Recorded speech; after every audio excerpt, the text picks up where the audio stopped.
The Miniaturizer hummed, a mechanical symphony of copper coils and humming lights. "Ready, Anya?" I asked, a barely controlled tremor in my voice. Anya Volkov, her brow furrowed with concern, adjusted the dials on her instruments. "Elias, are you sure about this?" "Absolutely," I said, forcing a confident grin. "A little test subject never hurt anyone, did it?" I gestured dismissively at the machine. "Just a temporary shrink. Pop back up, good as new."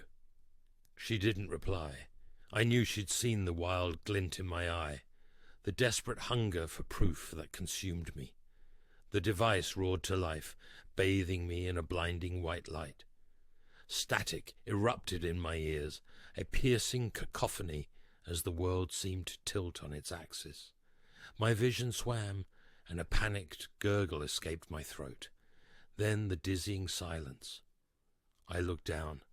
My hand, familiar and comforting just moments ago, now dwarfed a strand of dust that resembled a thick cable, a water droplet, splashed onto my face, a waterfall.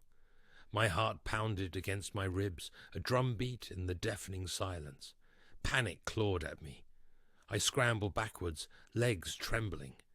The lab floor, once a familiar expanse, towered above me, a seemingly impassable wall of steel and concrete. Days blurred into weeks.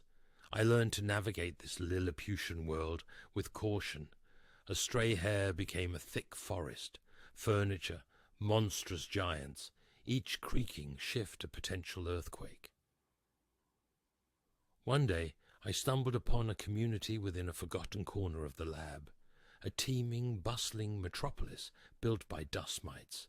Their tiny houses, fashioned from grains of rice and cotton fibers, were intricate, a testament to an ingenuity beyond their size.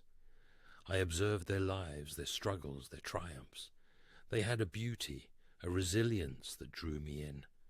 Their language, a series of clicks and whistles, was impossible for me to understand.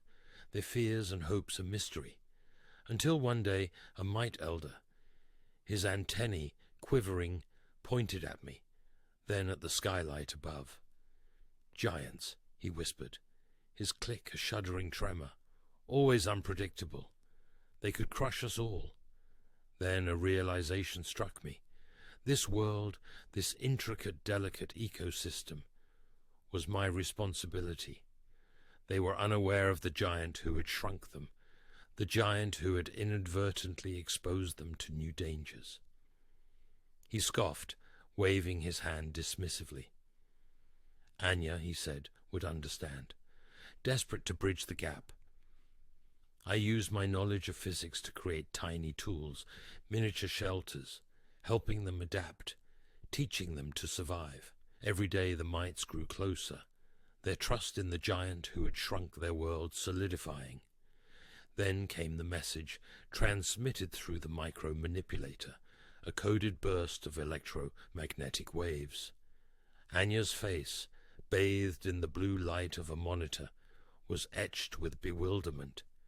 I knew she couldn't understand the words, but I hoped she would understand the message. My invention, the Miniaturizer, wasn't just a feat of technology. It was a Pandora's box. A world existed outside of our perception, a world we were blindly disrupting. Anya closed her eyes, her hand coming to rest on a small, almost invisible speck of dust.